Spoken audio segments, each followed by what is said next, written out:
Hello, welcome to Gower Place, which is in Bloomsbury, and University Land again. So that large, rather grand building towards the, what's that? Right is University of London, well, it's University College London rather, and one of the older buildings from the early 20th century. And then you have this, which is the I think it's Human Resources or something like that, but quite an interesting modernist building squeezed in between that and this building, which I found out was originally built as a hotel, which has come as some great surprise to me. I didn't know that.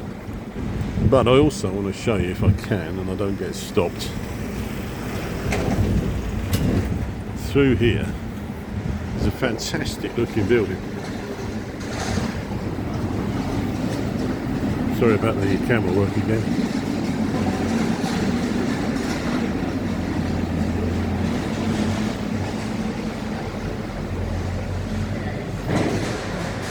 This is the back of University College London.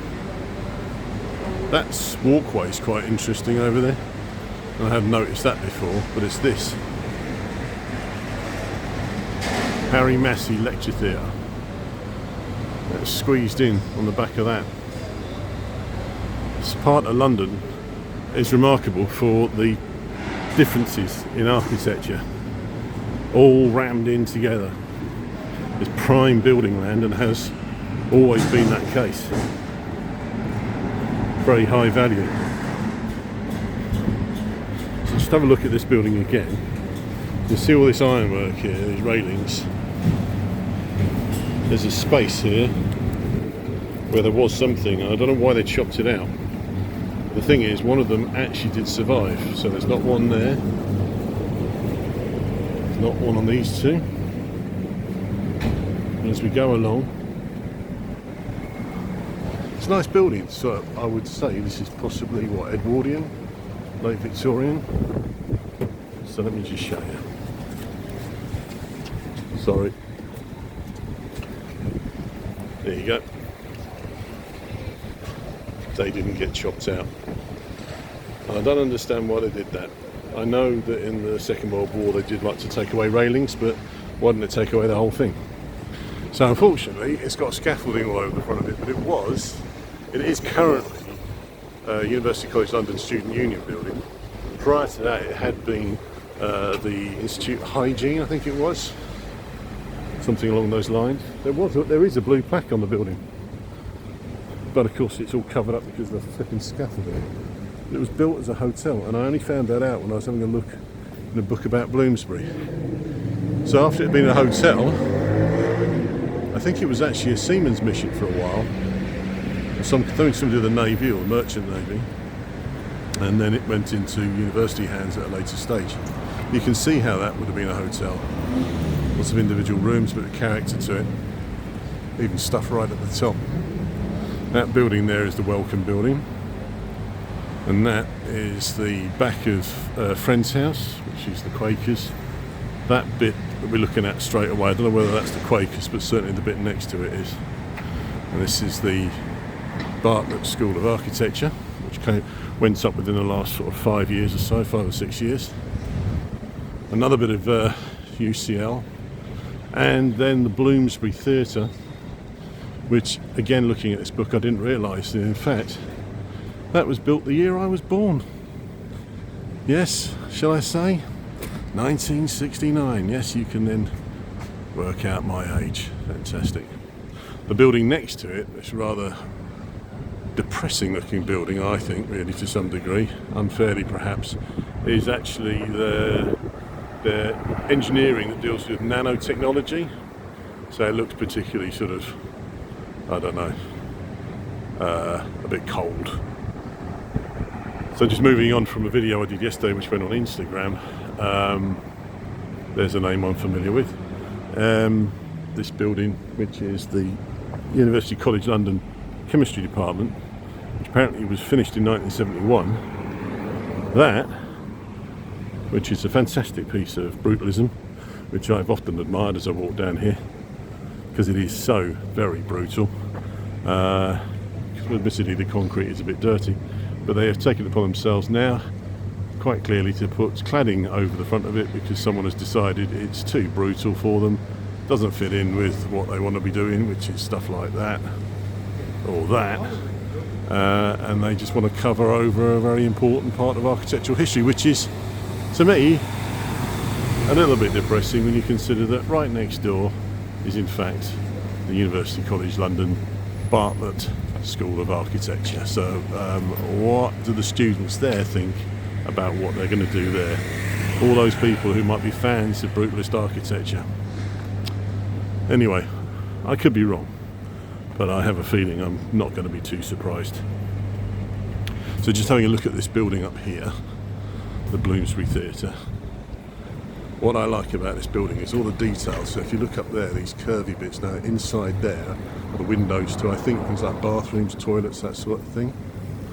There's other nice little details. Forget all this recent bit, which is a new access with this horrible, nasty, cheap frontage to it. It's this, look. The way that's been set down in steps. And those types of engineering bricks which were really popular in the late 60s and early 70s. The sort of thing that appears in the Graham Park estate in Colindale. So another bit of detail there, you see. Actually it's just sort of inward sort of cut there to the bottom. It's me getting a little bit engrossed in the detail, but I do like detail. And it is all about the detail sometimes. That's certainly what architects generally did do. Don't know whether they still do now, I'm sure they do.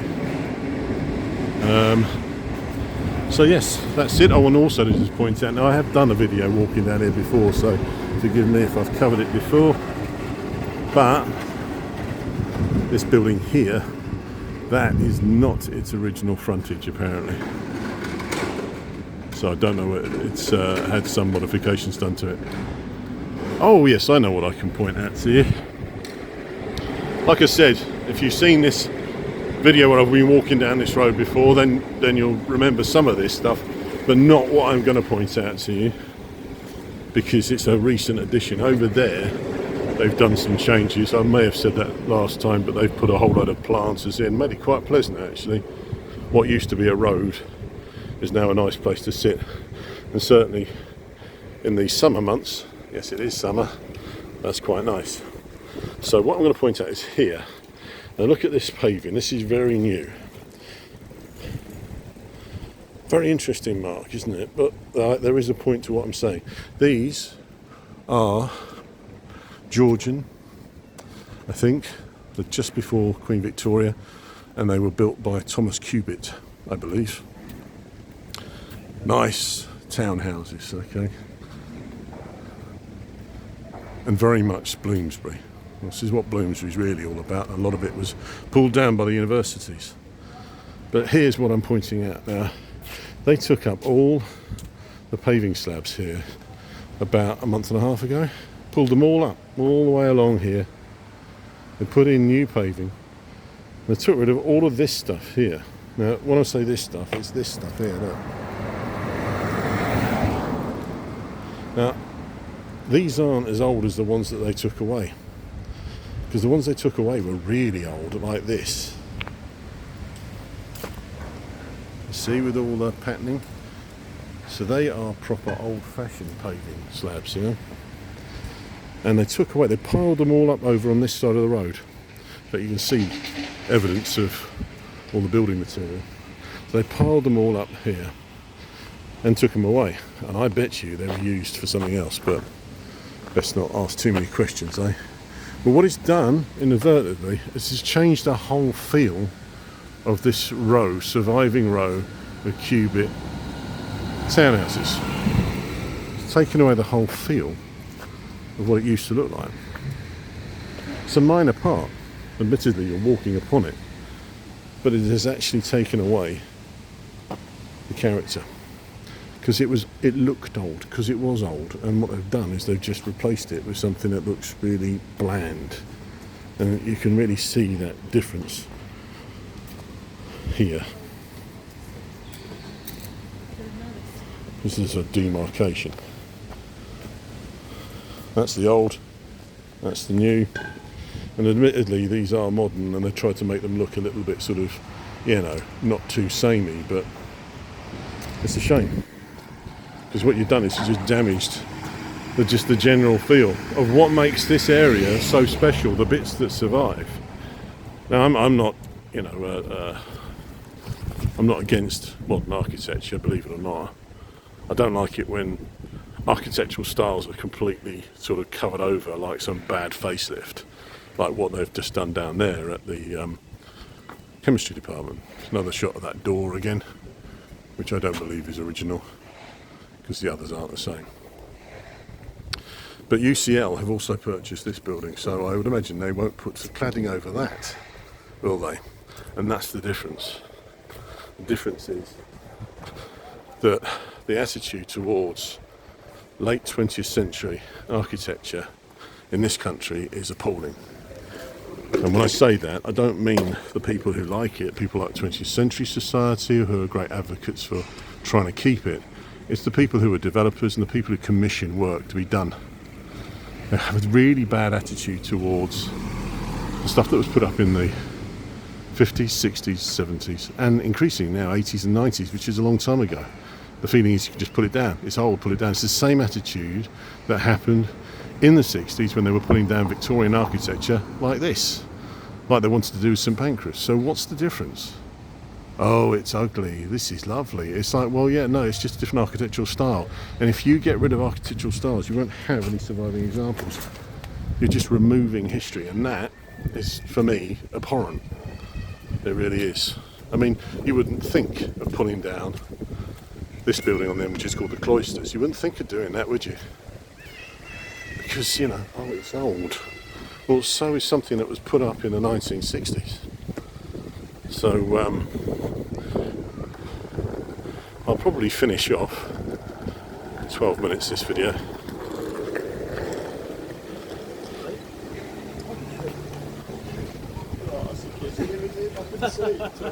Hello mate, how are you? Alright, you?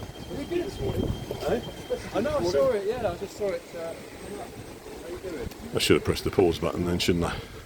Anyway, we know that they're good friends. Nice little sunken garden. I'll just finish off with this building. This is the building I work in. It's a Holden building, Charles Holden building. And this building, only last year, they finished off what they called the Renaissance project, which was giving the whole building a revamp, which meant cleaning it all up. No major alterations done to the frontage. All those windows are original. All the brickwork is original. The Warburg Institute signage, that's new, but you know, that doesn't matter too much. But there's an example, you see, where the old was retained. That could have easily been messed around with, reclad, but it wasn't. So that's a good thing, in my opinion.